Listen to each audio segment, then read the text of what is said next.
வணக்கம். சிவகாமியின் சபதம் 8ஆம் அத்தியாயம். புவனமகாதேவி.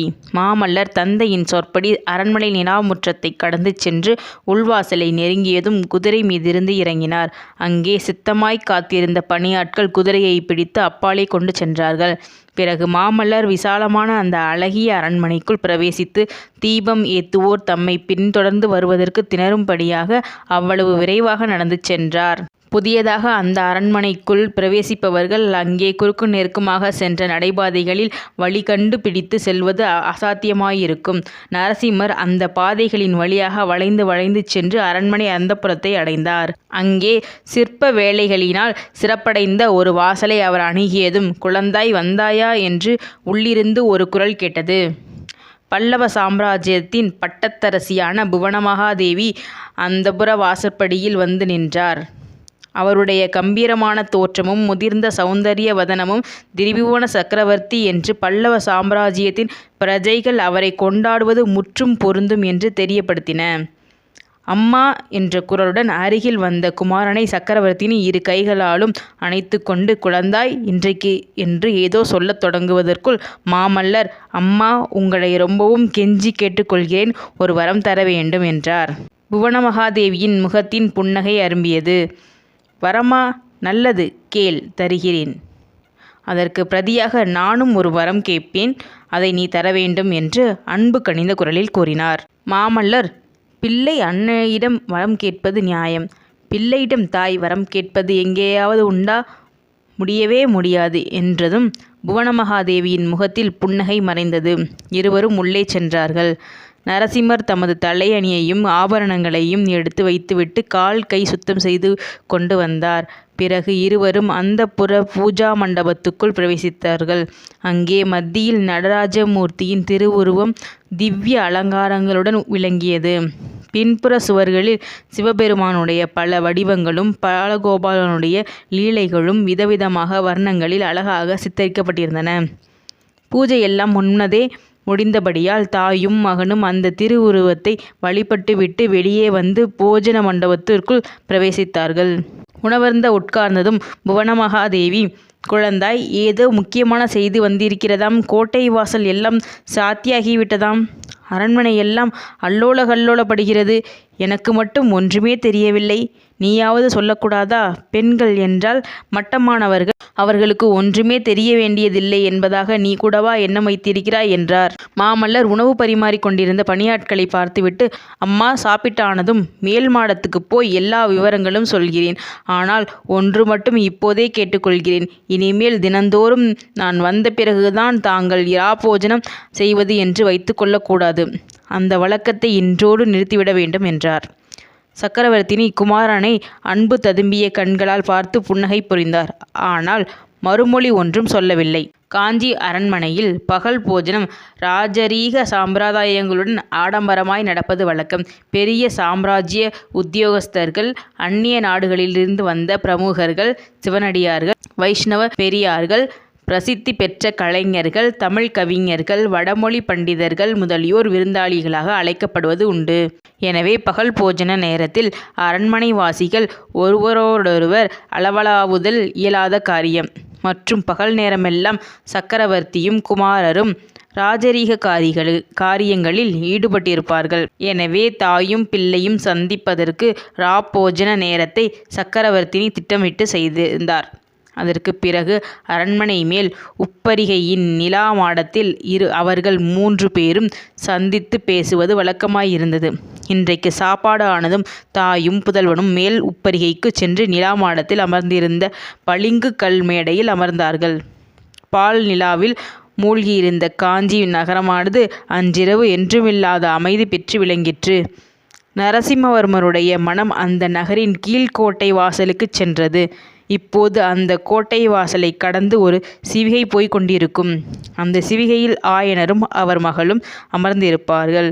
ஆகா, அவர்களுக்குத்தான் இன்றைக்கு எப்பேற்பட்ட ஆபத்து வந்தது!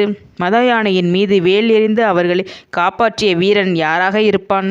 புதல்வன் தானே பேசுவான் என்று புவனமகாதேவி சிறிது நேரம் காத்திருந்தார். அவன் ஏதோ சிந்தனையில் ஆழ்ந்து விட்டான் என்பதை தெரிந்து கொண்டு, "குழந்தாய்" என்றார். உடனே மாமல்லர் திடீரென்று கனவு கலைந்தவர் போல் திடுக்கிட்டு தாயாரை பார்த்தார். அம்மா அம்மா, நான் உங்களிடம் விரும்பிய வரத்தை கேட்டே விடுகிறேன். உங்களுக்கு புண்ணியமாய் போகட்டும். என்னை குழந்தாய் என்று கூப்பிடாதீர்கள். நான் இன்னும் பச்சை குழந்தையா? பல்லவ ராஜ்யத்திலுள்ள புகழ்வாய்ந்த மல்லர்களையெல்லாம் ஜெயித்து மாமல்லன் என்று பட்டம் பெற்ற பிறகும் என்னை குழந்தை குழந்தை என்றால் நான் என்ன செய்கிறது?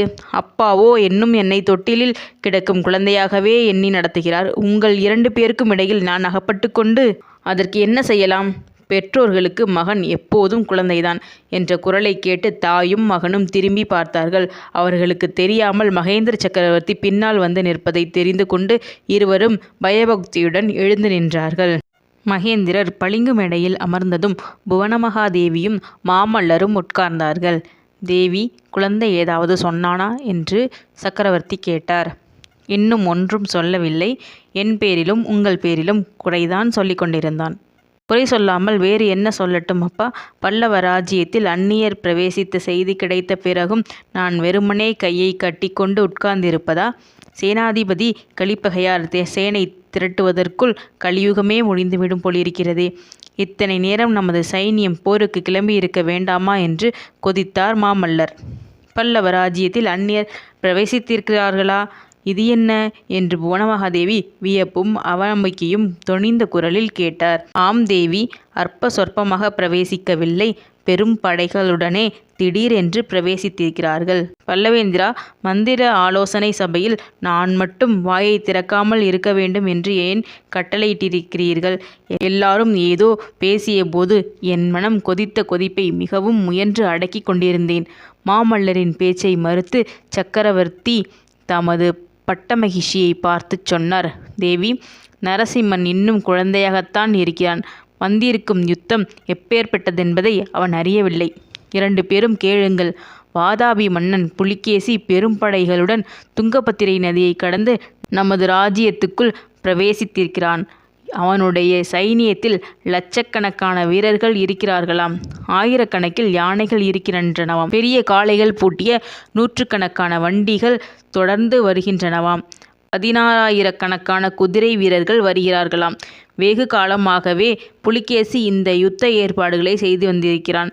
நமது ஒற்றர்கள் எப்படியோ ஏமாந்து போயிருக்கிறார்கள். நமது எல்லை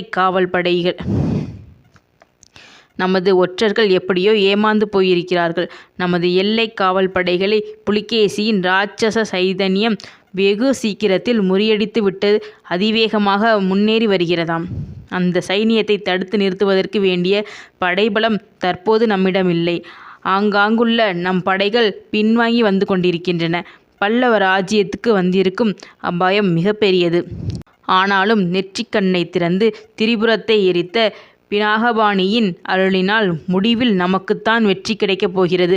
அதை பற்றி சந்தேகம் வேண்டியதில்லை. தந்தை பேசி முடிக்கும் வரையில் பொறுமையுடன் கேட்டுக்கொண்டிருந்த நரசிம்மர், அப்பா, பல்லவ சைனியம் பின்வாங்கி வருகிறதா? இது என்ன அவமானம்?